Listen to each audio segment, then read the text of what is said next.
¿Qué tal, familia? Buenas noches ya.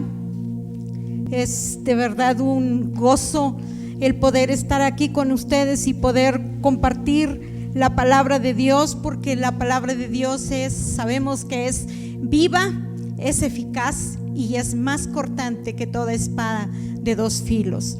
Yo quiero compartir esta noche lo que Dios ha estado hablando a mi vida, a mi corazón, y realmente yo no sé cuál ha sido la experiencia de ustedes, pero en mi experiencia Dios ha estado hablando a mi vida en la lectura de la palabra. No sé, creo que con esta es la cuarta vez que yo leo la Biblia completa, no le estoy presumiendo, pero son más de 30 años de conocer al Señor. Y bueno, durante este tiempo solamente cuatro veces la he leído, bueno, 3 completa y la que estoy empezando ahora. Y de verdad que ha sido un gozo el poder leerla, y yo de verdad que la he disfrutado y he extractado muchas enseñanzas que Dios me ha dado, y yo quiero compartirles hoy algo de lo mucho que Dios me ha hablado, sobre todo en el libro del Génesis, en el libro de los principios. Ahí Dios ha hablado mucho a mi corazón, y yo quiero compartirles un poquito de esta lección de vida de un hombre que Dios utilizó grandemente y que, pues bueno, me ha enriquecido en todo este tiempo. Y yo quiero hablarles en esta noche acerca de la vida de José. Yo sé que muchos de ustedes también han disfrutado, y sé que de muchos pasajes de la Biblia ustedes han sacado muchas lecciones muy buenas, y que quizás muchas las han aplicado a sus vidas. Pero en esta historia de José, yo he aprendido que cuando Dios tiene planes en tu vida y con tu vida, pase lo que pase, Dios cumplirá su voluntad perfecta en cada uno de nosotros, y llevará a cabo sus planes y cumplirá su propósito, así como Él lo cumplió en la vida de José. Y haciendo un poquito de reseña de la historia de la vida de José, para conocer un poquito el contexto familiar en el cual vivió José, y yo quiero hacerles un poco de historia acerca de la vida de este varón de Dios. Jacob y Esaú eran hermanos, hijos de Isaac y de Rebeca. Ellos eran cuates, a lo mejor no eran gemelos porque eran muy diferentes, ni eran mellizos, no sé, me cuesta trabajo un poco distinguir esto, pero eran cuates. Pero Esaú era el primogénito de Isaac, y Esaú le vende su primogenitura a Jacob, porque Jacob, el nombre de Jacob significa tramposo, y lo engaña. Llega Esaú de trabajar del campo, y seguramente venía con muchísima hambre. A que Jacobo era un hombre de casa, creo que le gustaba cocinar, le gustaba la cocina, y había hecho un potaje muy sabroso que se le había antojado a Esaú, y de ahí se aprovechó Jacob para pedirle que le cambiara la primogenitura por un plato de comida, por un guisado sabroso. Y pasa, y después vemos cómo Esaú se siente traicionado por eso, pero aún así Jacob no para ahí. Jacob le roba la bendición a Jacob.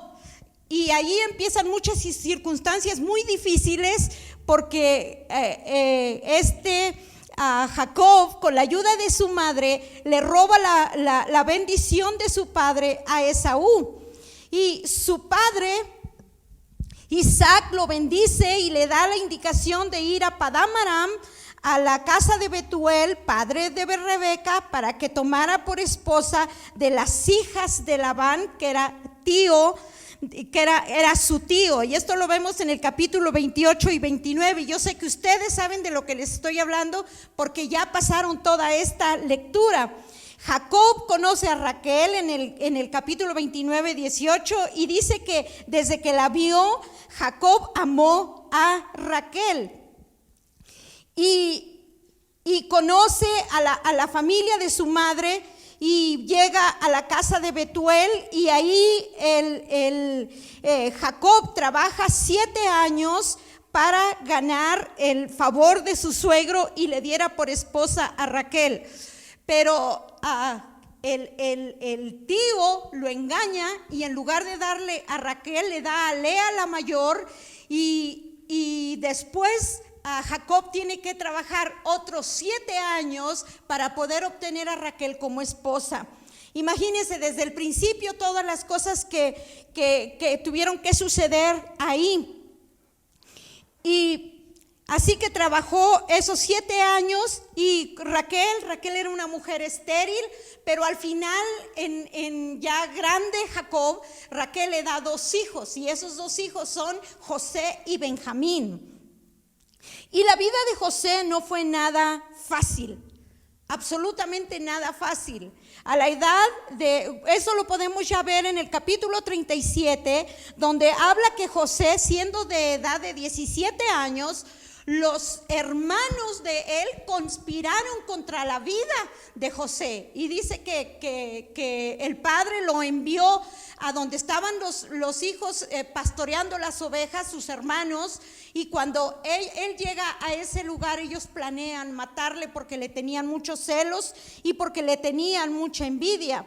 Y si hacemos un poquito de reseña en este capítulo 37, dice que sus hermanos lo aborrecían. ¿Y por qué lo aborrecían? Lo aborrecían porque José era uno de los hijos predilectos de Jacob, y hacía mucha la diferencia ahí. Y vemos en la palabra de Dios cómo es que Jacob amaba más a José que al resto de los hijos, y los hijos obviamente lo veían. Por eso hay que tener mucho cuidado cuando hacemos diferencia entre los hijos. A veces podemos sembrar en ellos muchos resentimientos. Jacob le había hecho una túnica de colores a José, y esa túnica de colores tenía que ver con distinción. Era una distinción, era un cierto rasgo de autoridad que tenía José a causa de esa túnica, y los hermanos lo aborrecían por eso, porque traía aquella túnica de colores que lo hacía a José superior a ellos. Eso lo vemos versículo 4, dice que en el versículo 11 sus hermanos le tenían mucha envidia. Por eso, le tenían envidia a causa de lo que ya estamos hablando de esto, de la túnica, de las preferencias, etcétera. Se burlaban de él por sus sueños. Dios usaba a José con sueños muy tremendos, y él los comunicaba a sus padres y lo comunicaba a sus hermanos, y sus hermanos le tenían muchos celos y mucha envidia por ello. Y un versículo dice que sus hermanos lo aborrecían y le tenían mucha envidia, dice, pero Jacob meditaba todos estos sueños en su corazón. Y bueno, cuando conspiran en contra de eso, en el versículo 24, conspiran en contra de José y lo meten a una cisterna, y después de ahí lo sacan y lo venden a unos madianitas o israelitas.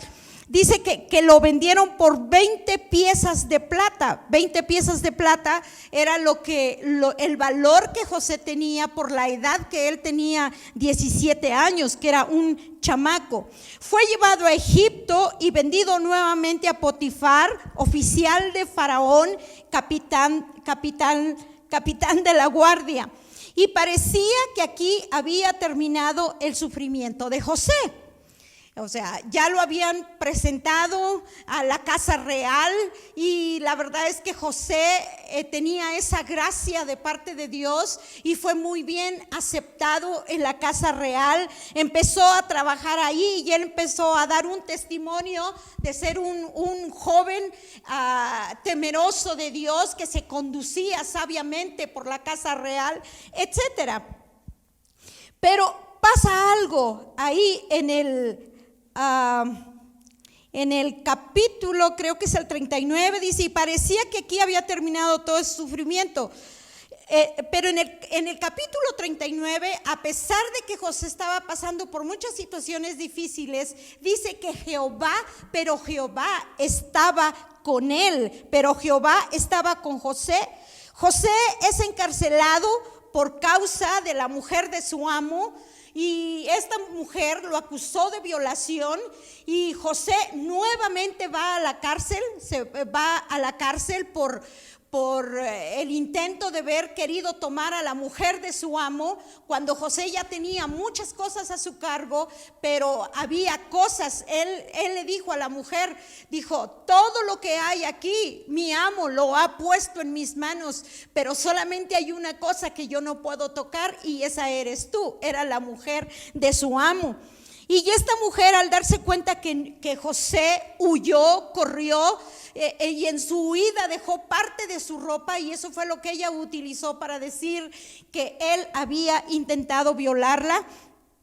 Y José va a la cárcel. Nuevamente José va a la cárcel.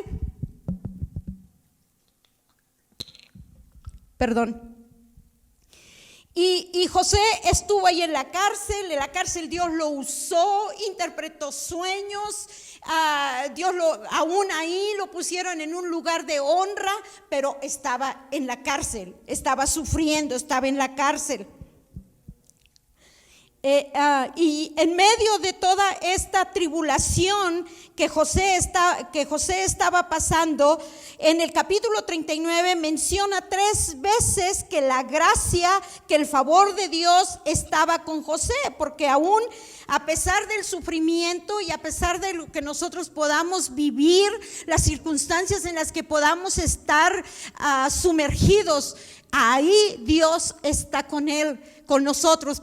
Recordemos que Dios es espíritu y aunque no le veamos, pero Dios está con nosotros. No importa la circunstancia que estemos viviendo, no importa el dolor que estemos viviendo, Dios está con nosotros. Su presencia está con nosotros. Él prometió estar con nosotros todos los días y hasta el fin del mundo, y Él no va a faltar a su palabra.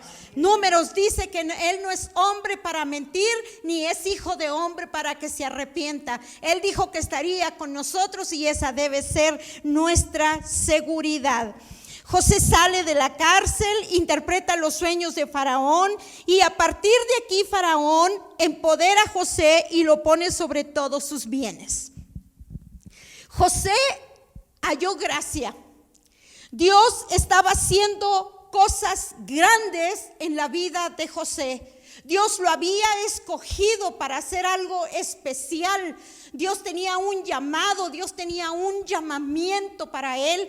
Y este mensaje que yo les comparto hoy dice en Salmos capítulo 138. Salmo 138, 8 dice: Jehová cumplirá su propósito en mí. Tu misericordia, oh Jehová, es para siempre. No desampares la obra de tus manos. Así como Dios no desamparó la vida de José. Y este mensaje yo le he puesto: tu vida tiene un propósito. No importa dónde estés, no importa la circunstancia que estés viendo, no importa lo que tú estés viviendo ahora mismo. Dios tiene un plan con tu vida, Dios tiene un propósito con tu vida y Dios lo va a cumplir. Y Dios escogió, y Dios de todos los hermanos, de todos los hijos de Jacob, Dios escogió a José. y para ponerlo en un lugar donde él sabía que tarde que temprano iba a ser de bendición para la familia de José, para Jacob, para Isaac, para las generaciones atrás. Dios tenía un plan para cumplir todas las promesas que Dios le había dado desde Abraham, su bisabuelo, hasta José, que Dios lo había escogido para preservar la vida de toda esa generación. Y en el capítulo 45, nosotros vemos que las cosas empiezan a cambiar. A ver, vamos al capítulo 45 de Génesis. En el capítulo 45 de Génesis, vemos que entonces aquí ya José empieza después de que ya Dios lo había empoderado. José ya había tomado una posición fuerte dentro en Egipto, en la casa de Faraón. El Faraón ya lo había puesto sobre todo los bienes que Faraón tenía, y José ahí estaba ya frente a todo lo que él tenía. Dios lo había puesto en el lugar más alto de todos los colaboradores que Faraón tenía. José era el segundo del Faraón.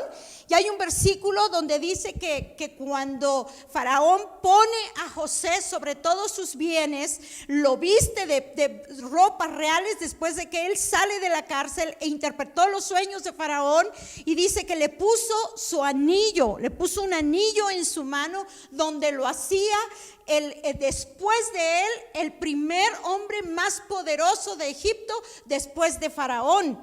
Así que Dios había empoderado a José y Dios lo había levantado. Hubo un hambre muy, muy tremenda en la tierra donde vivía su familia, su padre, sus hermanos. Y cuando ya había escaseado la comida, Jacob le dice a sus hermanos que vayan a Egipto, porque él había oído que ahí sí había pan, había comida. Entonces lo envía hacia allá y van los hermanos y se dirigen a José, que era el que estaba al frente de todo eso. Y cuando José llegan sus hermanos, José reconoce que eran sus hermanos, aquellos que lo habían vendido, aquellos que lo habían querido matar, aquellos que lo habían metido en una cisterna. Y dice el capítulo 45 que se da a conocer a sus hermanos. En el versículo 4 dice: entonces dijo José a sus hermanos: acercaos ahora a mí. Y ellos se acercaron, y él dijo: yo soy José, vuestro hermano. Antes de todo esto ya había tenido encuentros José con todos sus hermanos, y los había puesto a prueba, etcétera. Y en este versículo 4 él ya se da a conocer a sus hermanos. Dice: y ellos se acercaron y les dijo: yo soy José, vuestro hermano, el que vendisteis en Egipto. Imagínense lo que aquellos hombres sintieron cuando se dieron cuenta que su hermano José no había muerto, estaba vivo, y era el que estaba al frente de toda la tierra de Egipto, y era el que estaba al frente de todos los víveres que se estaba dando a la gente que tenía necesidad de comida. Y el 5 dice: ahora pues no os entristezcáis, ni os pese de haberme vendido acá, porque para preservación de vida me envió Dios delante de vosotros, pues ya ha habido 2 años de hambre en medio de la tierra, y aún quedan 5 años en los cuales ni habrá arada ni siega. Y José tenía algo muy claro. Si nosotros vemos estos versículos, porque dice el 7: y Dios me envió delante de vosotros para preservaros posteridad sobre la tierra y para daros vida por medio de gran liberación. Así pues, no me enviasteis acá vosotros, sino Dios, que me ha puesto por padre de Faraón y por señor de toda su casa y por gobernador en toda la tierra de Egipto. Y José tenía muy claro en él, en su mente, en su corazón, que todo lo que él había padecido tenía un propósito de Dios. Eso lo había entendido José, que todo lo que los hermanos habían hecho con él, en lo que vimos anteriormente, de que lo aborrecieron, lo odiaron, lo envidiaron, lo vendieron, lo metieron en una cisterna y tantas cosas, él sabía, José sabía que todo eso que él había pasado había tenido un plan y un propósito de Dios, y él no culpó a sus hermanos, porque él estaba seguro que era Dios el que había hecho todas esas cosas usando a sus hermanos, aunque en ese momento él no lo había entendido así. Y pasaron 13 años cuando se reencontró con sus hermanos. Esos 13 años quizás fueron 13 años de mucho sufrimiento. Quizás esos 13 años José lloró, extrañó a su familia, extrañó a su padre, a su hermano más pequeño, a sus hermanos, aunque no lo querían, pero seguramente que José sí los amaba. Y seguramente que esos 13 años a lo mejor él pensó que nunca más iba a volver a ver a su padre, que quizás nunca más iba a volver a abrazar a su hermano. Y fueron 13 años de mucho dolor y fueron muchos años de mucho sufrimiento para José. Pero cuando se encuentra con sus hermanos, pudo más el amor a la familia, pudo más el amor a sus hermanos. Pudo más el vínculo que había con la familia donde él había nacido. Y me atrevo a decir que ahí Dios sanó su corazón. Cuando él ve a sus hermanos y los ve vivos y ve a su pequeño hermano, yo creo que ahí Dios hizo algo en el corazón de José y sanó tanto sufrimiento de 13 años. Pero cuando se encuentra con sus hermanos, él los dice, si nosotros leemos la palabra, que no hay tiempo de leer todo eso, dice que José lloró. Y no solamente fue un llorido ahí en silencio, no, dice que gritaba. Él gritaba y sus gritos se escuchaban, hasta el faraón logró escuchar los gritos de José. Toda la gente pensaba que era lo que le estaba pasando a José, pero él estaba sacando todo aquel dolor que él había vivido durante 13 años. Y no se llenó, en ese momento José no se llenó de odio ni resentimiento contra sus hermanos.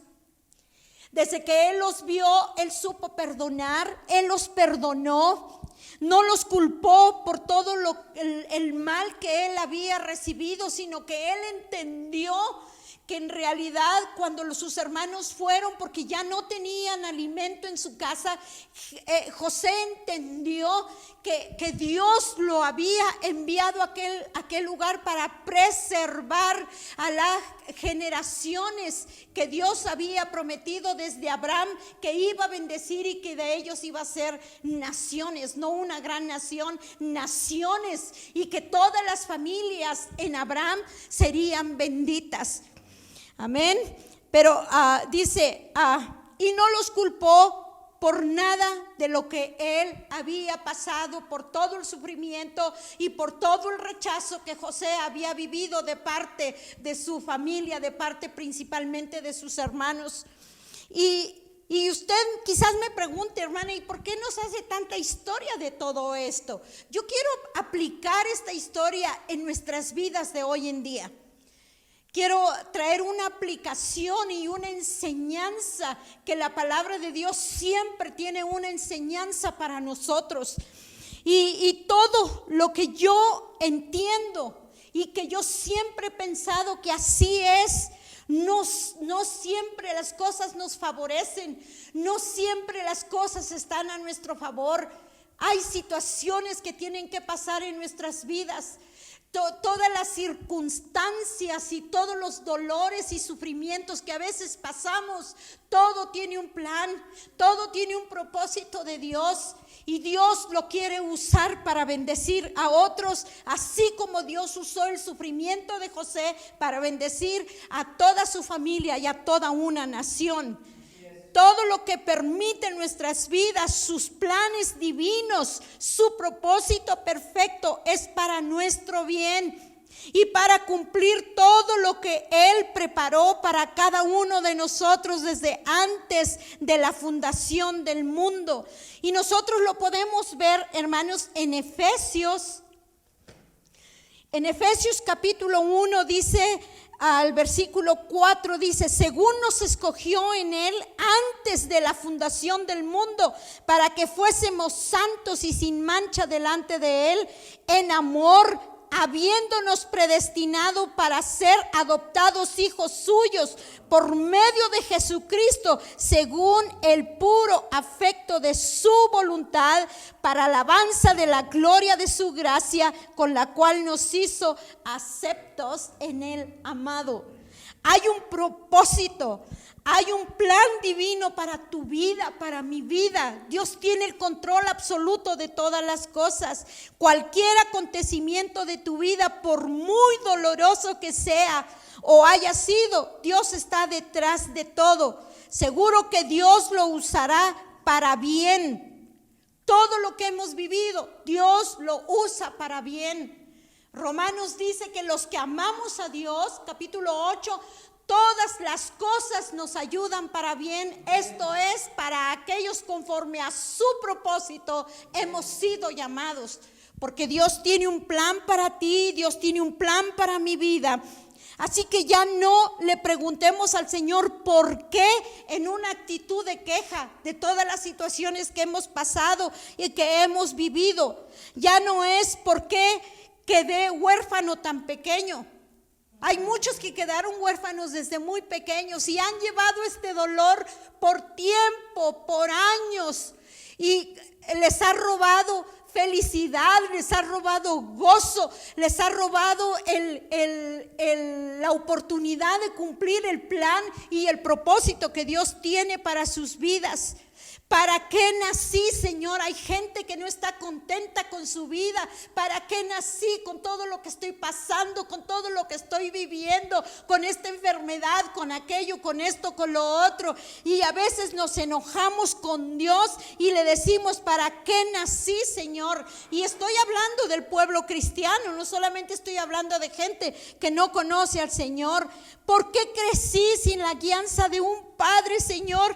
¿Por qué mi padre me abandonó cuando yo era pequeño o pequeña? ¿Por qué mi madre me abandonó? ¿Por qué nos dejó solos? ¿Por qué recibí tanto rechazo y maltrato cuando yo era pequeño, cuando yo era pequeña? ¿Por qué me corrieron de mi casa cuando aún era muy pequeño? ¿Por qué tuve que pasar todas esas situaciones fuera de mi casa?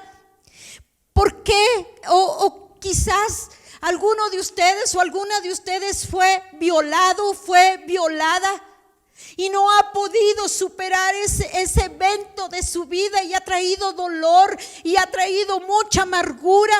Quizás creciste con un padre borracho, quizás creciste o es tu caso hoy en día, que estés viviendo con un padre irresponsable que no se hace cargo de ti. Quizás un padre que te ataca, que te dice cosas hirientes en tu corazón. Quizás pasaron muchas situaciones en tu vida que te han causado mucho dolor, pero no sé cuál sea tu dolor, que has cargado por años y que te ha tenido frenado para no cumplir el plan y el propósito de Dios. Quiero que hagas un alto en este momento y te preguntes realmente qué es lo que te ha detenido para que no cumplas el plan, para que no cumplas el propósito que Dios tiene para ti, que te escogió desde antes de la fundación del mundo. José perdonó a sus hermanos y reconoció que había sido Dios quien había permitido todo lo que le había acontecido. Lo que pareciera ser tu peor desierto puede ser la tierra de tu mayor bendición. Lo que pueda ser ahora tu peor desierto puede ser la tierra de tu mayor bendición. Si tú perdonas, si tú entiendes y comprendes que Dios está contigo, que no estás solo, que no estás sola, que el Señor está detrás de todo esto que tú estás pasando. Todo lo que Dios hace es sabio, es justo y es bueno.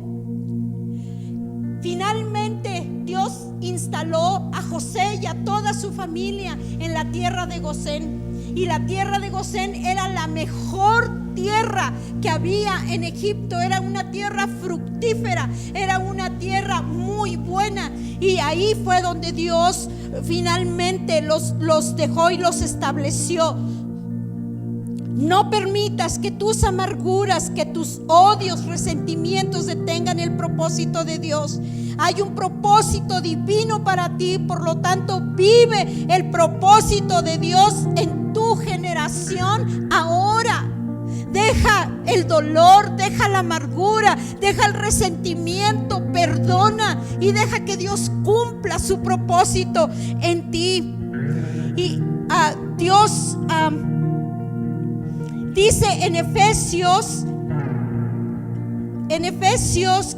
capítulo 2 versículo 10, dice: pues somos la obra maestra de Dios. Él nos creó de nuevo en Cristo Jesús a fin de que hagamos las cosas buenas que preparó para nosotros tiempo atrás. Él ya tenía las obras preparadas para nosotros. Todo tu dolor, toda tu amargura, todas tus malas experiencias, úsalas para bendecir a otros. Úsalas para que el Señor se glorifique en la vida de otros. Si tú has podido salir de esto, otros podrán salir también. No dejes que el diablo te limite a cumplir el plan y el propósito de Dios.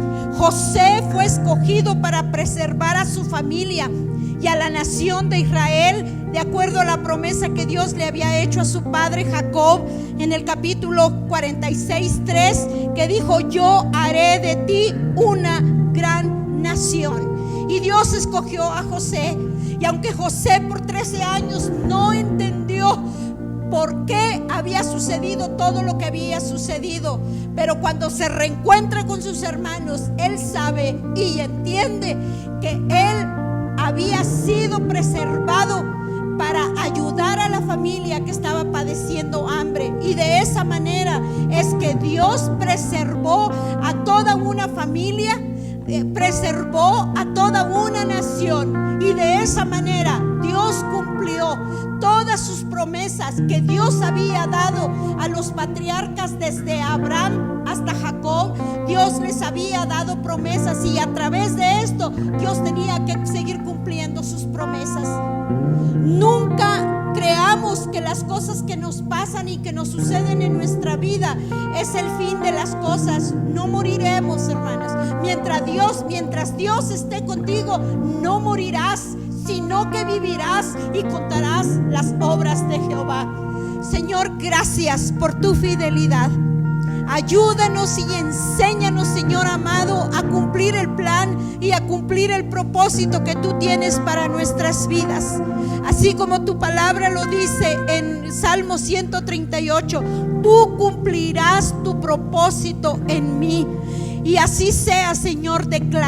Yo declaro con mi boca, Señor, que a pesar de las circunstancias, a pesar de las situaciones, tú cumplirás tu propósito en mi vida, Señor. En el nombre de Jesús perdonamos, yo perdono. Di con tu boca: yo perdono a todas las personas que han dañado mi corazón. Yo perdono a todas las personas que han detenido o que fueron usadas para detener el propósito, para detener el plan que Dios tiene para mi vida. En el nombre de Jesús, aquí estoy. Dile al Señor: aquí estoy, Señor, aquí estoy, Señor. Termina de sanar mi corazón y aquí estoy dispuesta para llevar a cabo tu voluntad perfecta, que es buena y es agradable para mi vida. En el nombre de Cristo Jesús, alabado sea tu nombre y glorificado seas por los siglos de los siglos. Dios te bendiga, iglesia.